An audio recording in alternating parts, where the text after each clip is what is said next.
Amados, no livro de Efésios, capítulo 1, o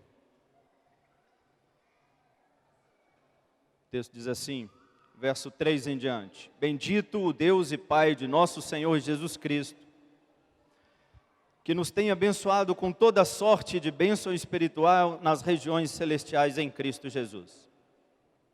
Assim como nos escolheu nele, antes da fundação do mundo, para sermos santos e irrepreensíveis perante ele, e em amor nos predestinou para ele, para a adoção de filhos por meio de Jesus Cristo, segundo o beneplácito de sua vontade, para louvor da glória de sua graça, que ele nos concedeu gratuitamente no amado.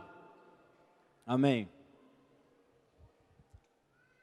Amados, tem dois textos da nossa apostilinha 2, que fala sobre o propósito eterno, que eu queria relembrar.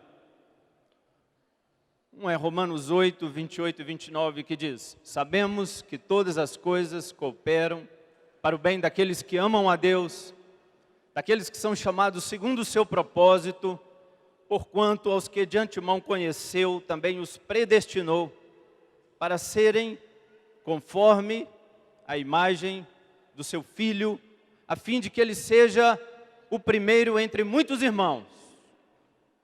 Amém. O Senhor, no seu beneplácito, na sua vontade eterna, nos predestinou para sermos conforme a imagem do seu Filho unigênito e primogênito Jesus. Queria que muitos filhos ele estivesse depois, que fossem conforme a imagem de Jesus, conformados à imagem, com a mesma imagem de Jesus. Aleluia. Em Efésios 4:13 ele diz: até que todos cheguemos à unidade da fé e do pleno conhecimento do Filho de Deus, a ser homem perfeito, à medida da estatura da plenitude de Cristo. Até que todos cheguemos à estatura de Cristo. Amém? Você ainda crê nisso? Amém. Eu creio nisso. Eu creio no que a Bíblia diz. Eu creio que a Bíblia é a palavra de Deus. E eu creio que Deus está dizendo a nós que nós fomos escolhidos por Ele antes da fundação do mundo para sermos santos, perfeitos e irrepreensíveis, para carregarmos a imagem de Cristo, a glória de Deus, aquele Deus que disse para Moisés: você não pode me ver porque a minha glória vai te matar, porque a minha santidade pode te queimar, porque Deus é fogo consumidor e ninguém pode sequer ver a Ele, nenhum pecador pode chegar perto dEle, porque Ele é santo e nós somos pecadores. Não, o homem não pode sequer ver a Deus e continuar vivo, disse o próprio Deus a Moisés. E agora, o mesmo Deus está dizendo que nós, pelo dom gratuito recebido por meio do sacrifício de Jesus, nós fomos predestinados antes da fundação do mundo para carregarmos a imagem de Deus, para sermos semelhantes a Cristo, carregarmos a imagem do que Cristo é em nós. Aleluia. Senhor, como pode isso, Senhor? Nos ajuda, Senhor, a entender isso, Pai. Por favor. Porque isso é muito difícil de acontecer. Nós conhecemos, cada um aqui se conhece e sabe o quanto é inapto, o quanto nós somos inadequados para estar no Santo dos Santos. Agora, porém, vos reconciliou no corpo da sua carne mediante a sua morte, para apresentar-vos perante Ele santos, inculpáveis e irrepreensíveis. Você está apresentado a Deus santo, inculpável e irrepreensível.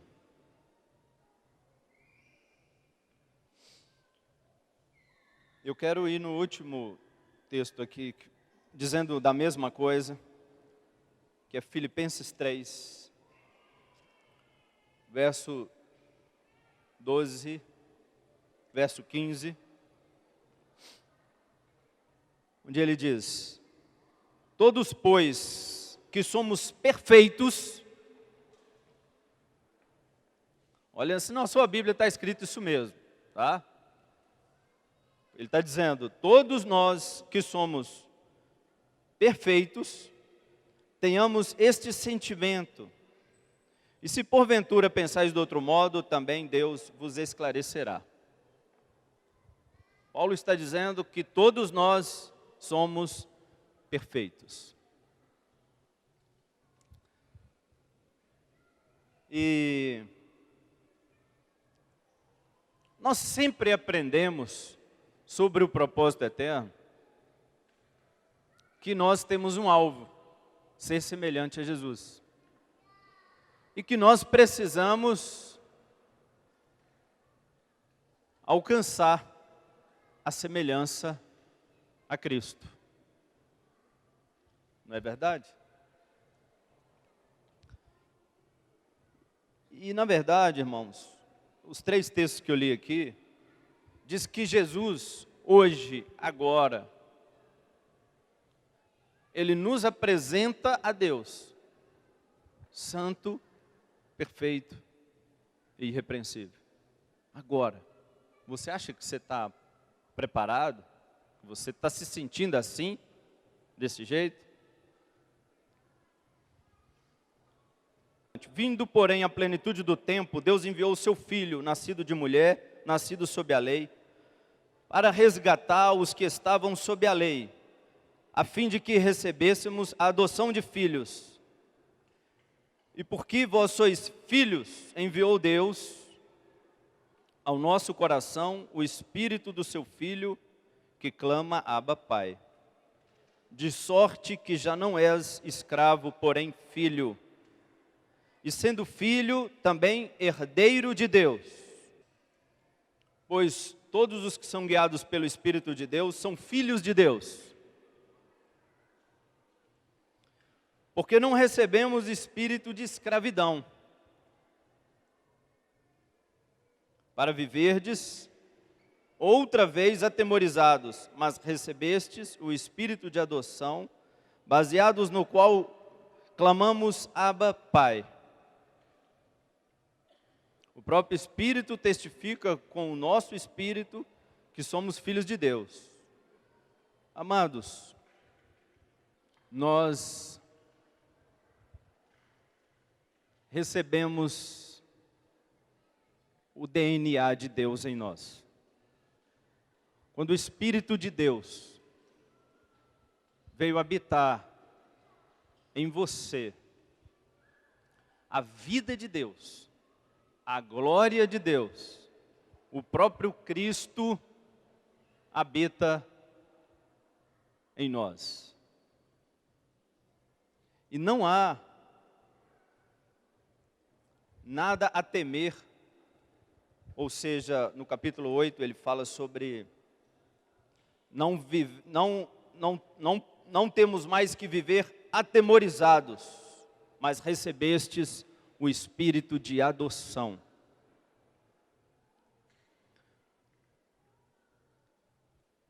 E o que durante muito tempo eu vi muitas pessoas assim, como se estivesse debaixo de uma pressão, ou às vezes até de uma opressão, crendo que estavam em fracasso constante, um sentimento constante de derrota, de tentar ser parecido com Jesus e não conseguir, de tentar alcançar esse alvo de ser parecido com Jesus e às vezes achar que não está conseguindo ser parecido com Jesus. E carregar sobre si um peso, um sentimento de que está se esforçando em vão. Mas o que a palavra diz, e agora eu quero voltar no primeiro texto de Filipenses, no texto de Filipenses 3, porque ali eu penso que tem algo muito precioso para a gente entender, para a gente corrigir no nosso entendimento, que porventura na cabeça, no coração de alguns ou de muitos de nós, precisa de um conserto, precisa de um ajuste. Então, Filipenses 3, do 12 ao 16, agora, ele diz assim, Paulo falando da carreira, né, da vocação a que fomos chamados. Não que eu tenha já recebido ou tenha já obtido a perfeição. Espera aí, nós lemos pelo menos 3 textos que falam que em Cristo nós somos perfeitos. E 2 textos que falam que nós somos filhos e não mais escravos. E que por ter recebido o espírito de filho de adoção, chamamos ele de pai e não mais atemorizados. Mas agora é uma relação de amor que nos santifica, uma relação de pai e filho que nos santifica. Mas agora, Paulo está dizendo, não que eu tenha já recebido ou tenha já obtido a perfeição.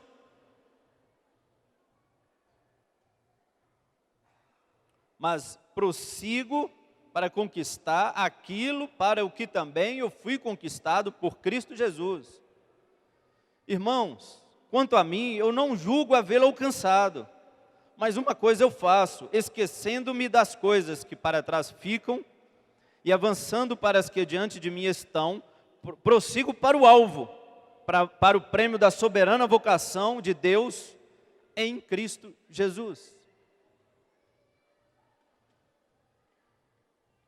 Mas o próximo versículo é o que nós havíamos lido, que é, todos, pois, que somos perfeitos, tenhamos este sentimento. Ele acabou de falar, não que eu tenha alcançado a perfeição. E agora Paulo está dizendo, todos, pois, irmãos, que somos perfeitos, tenhamos esse sentimento. O sentimento de não ter alcançado a perfeição. Mas ele disse que nós somos perfeitos. Como é que a gente resolve isso?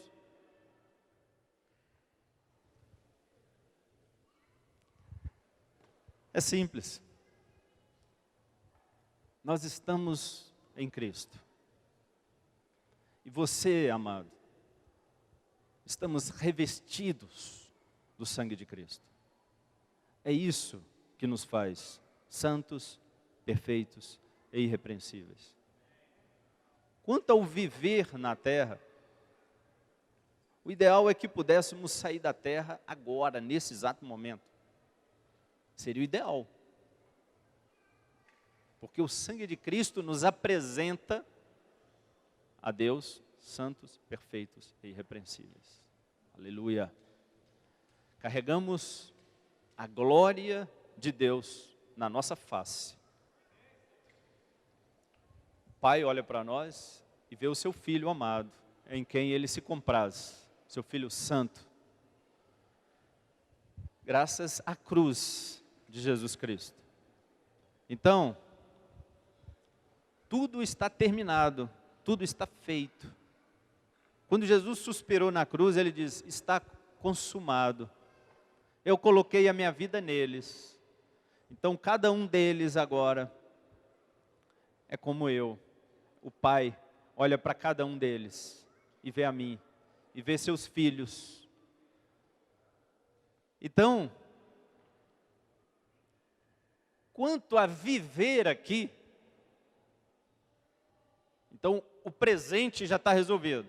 Esse exato momento está resolvido. Porque estamos prontos para encontrar com o Senhor nos ares. Nesse momento, aqui agora, estamos prontos. E se há algo que o Espírito de Deus se entristece dentro de você, que você precisa consertar, conserte. Mas o fato é, que a verdade é, que nesse momento, nós estamos aguardando que o nosso amado noivo se manifeste com poder e muita glória nas alturas. Agora, nesse momento, estamos esperando ele se manifestar. Queremos que ele se manifeste agora. O nosso desejo é que ele se manifeste agora. O nosso desejo não é que ele espere mais 6 meses ou 1 ano, para você alcançar mais alguns alvos, para que você esteja mais parecido com Jesus, para você não ter dúvida de que você vá. Não, esquece isso. Isso é um erro na nossa fé, que tem que ser consertado isso na nossa cabeça. Nós estamos prontos, é agora. Em Cristo Jesus, você está plenamente apto a entrar no Santo dos Santos. Como o Felipe acabou de ler, Cristo em vós, a esperança da glória. A glória já está em nós. Nós não somos daqui, nós somos do céu. O nosso lugar não é aqui, nós somos estranhos aqui para as pessoas, e as pessoas são estranhas para nós. Eu não vou ler, em função até do tempo, mas a parábola do filho pródigo, você pode aplicá-las, assim como outras parábolas, de inúmeras formas. Eu vou aplicar de uma forma que agora que você não está acostumado. A parábola do filho pródigo, então, fala dos 2 filhos. O filho mais novo que fala, pai, eu sou teu filho, logo eu tenho direito à herança, então eu quero a herança, porque é minha por direito, então me dá a herança que eu quero e viver a minha vida. E o pai então entrega toda a parte da herança àquele filho e ele vai embora, gastar toda a herança do pai. Depois de um tempo de gastar tudo, ir para a miséria, ele estava ali comendo a comida dos porcos, e ele volta para casa, porque se lembra que o seu pai dava aos empregados pão para comer. E ele, você é um empregado do meu pai, e ele vai me dar pão, e volta para casa. O pai recebe com grande alegria o filho, coloca um anel no dedo dele, uma roupa de festa, e dá uma festa para ele. O filho mais velho fica triste, muito triste, fica enciumado, e diz assim, meu pai, eu sempre trabalhei muito, acordei cedo e dormi tarde. De todos os empregados aqui, eu trabalhava mais do que todos eles. E você nunca me deu sequer um cabrito para eu me alegrar com meus amigos. Este aí, seu filho, gastou metade de tudo que você tinha e agora você dá uma festa para ele? E aí, obrigado, amor. E aí, o filho mais velho fica triste, e o pai tem que agora resgatar o coração também do mais velho e dizer para ele, meu filho, esse tempo todo que você esteve comigo, se comportando como se fosse um escravo, um empregado, eu nunca entendi por que você se comportou assim. Porque tudo que é meu é seu. E você poderia ter pegado quantos cabritos você quisesse, eu nem sabia, porque você nunca falou que você queria um cabrito, eu nem sabia disso. Aqui você tem, podemos aplicar 2 tipos de crente que nós temos hoje. 2 tipos de crente que nós temos hoje. Pode existir hoje na terra. 2 tipos de filho de Deus aqui. Um folgado, um é o folgado, que quer a herança, que quer viver regaladamente, porque eu sou filho do rei, porque tudo que é de Deus é meu, porque Deus é o dono do ouro e da prata, e quer gastar tudo, e quer viver regaladamente. E esse precisa se arrepender e ter um coração de honrar o pai, mais do que aquilo que o pai pode dar a ele. Esse ama mais as bênçãos que o pai dá do que o próprio pai, porque ele abandona o pai para poder usufruir das bênçãos da herança do pai. Então esse é um tipo de defeito grave na fé, um tipo grave de crente que existe na terra, que ama mais as bênçãos de Deus do que o próprio Deus. E você tem um outro tipo de crente, de filho de Deus na terra, que é o mais velho. Que é um tipo que pensa que ele tem que trabalhar para Deus, se gastar para Deus, se dá. Ele se enxerga como um empregado. Ele se enxerga como um escravo. Ele acha que ele é mais um dos empregados. Mas ele é herdeiro. E o pai fica olhando para ele assim, sem entender. E esse filho, ele corre um grande risco. Qual é o risco que esse filho mais velho corre? É o risco de se amargurar em algum momento com o pai. De entrar numa de ingratidão, de que, mas eu já fiz tanto para o meu pai. E meu pai... Mas o pai quer te dar tudo. Eu até ri do Reginaldo, que ele falou assim, eu agora estou pregando prosperidade. Porque a Bíblia fala, por que eu não posso falar de prosperidade? Amados, é claro que nós não estamos falando de bênçãos e bênçãos. Nós queremos falar do Pai, nós queremos amar o Pai, honrar o Pai. Mas Ele não é só Senhor.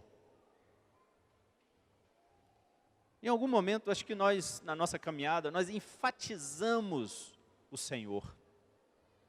Ele é Senhor, mas Ele é Pai.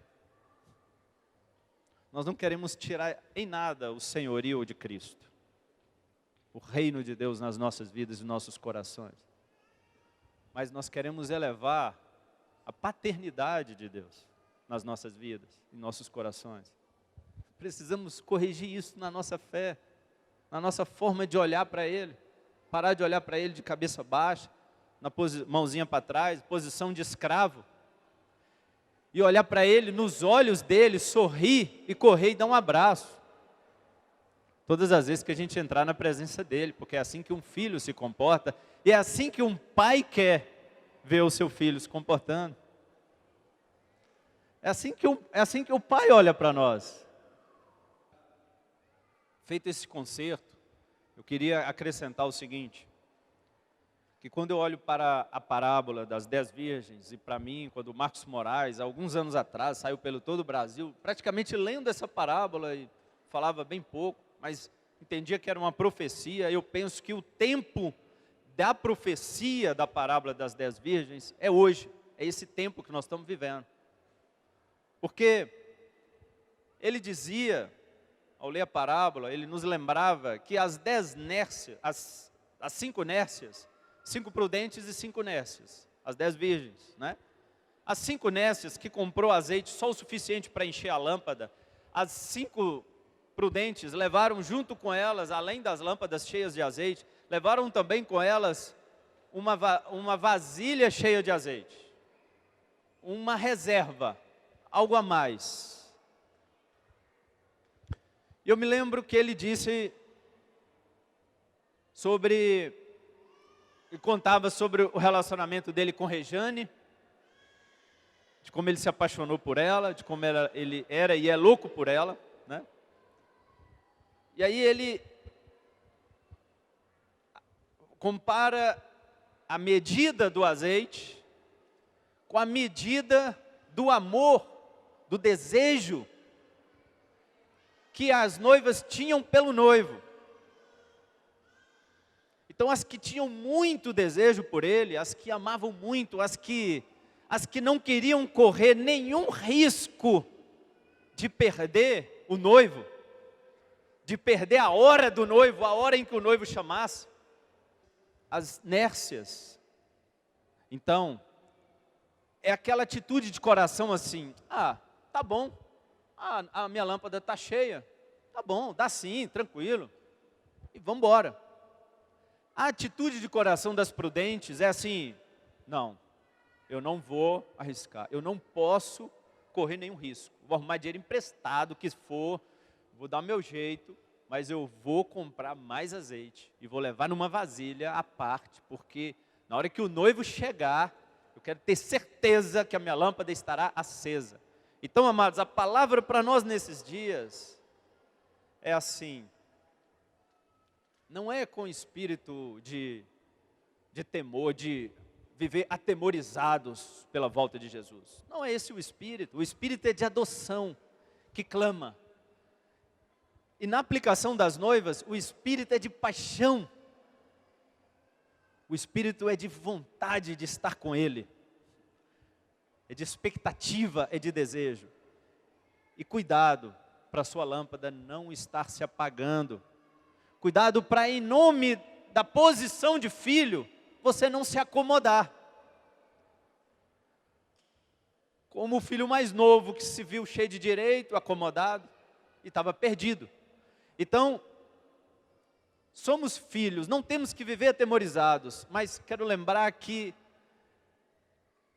a noiva prudente leva mais azeite, mais azeite. E a palavra, penso, a profecia que o Senhor deu ao Filipe, para os jovens, e eu estendo à igreja, é que nós temos que encher as nossas lâmpadas de azeite. E isso significa, amados, querer mais. Isso significa ir para o jejum, dizendo assim: Senhor, os dias estão se findando, a hora do noivo está se aproximando, e eu quero estar com minha chama acesa, a lâmpada acesa no meu coração, e para isso eu tenho que me encher do Espírito, que é o azeite, eu tenho que ter mais do Espírito. Não mantenha a medida mínima para você garantir sua salvação, porque essas são as 5 nécias, e elas ficaram de fora, e muitos crentes ficarão de fora no dia da vinda de Jesus, porque se limitaram ao mínimo de azeite, pensando que isso dava. Mas não é assim. Vamos ser prudentes, vamos mais azeite, mais do Senhor, vamos ser fervorosos nesses dias, que a glória da segunda casa, amados, seja maior do que da primeira, que o Senhor nos encha do Espírito Santo, do gozo, da alegria. A alegria é este óleo, é esse Espírito Santo. E sabe de uma coisa? A alegria está voltando.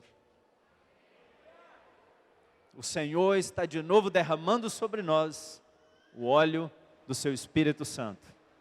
Aleluia. Amém.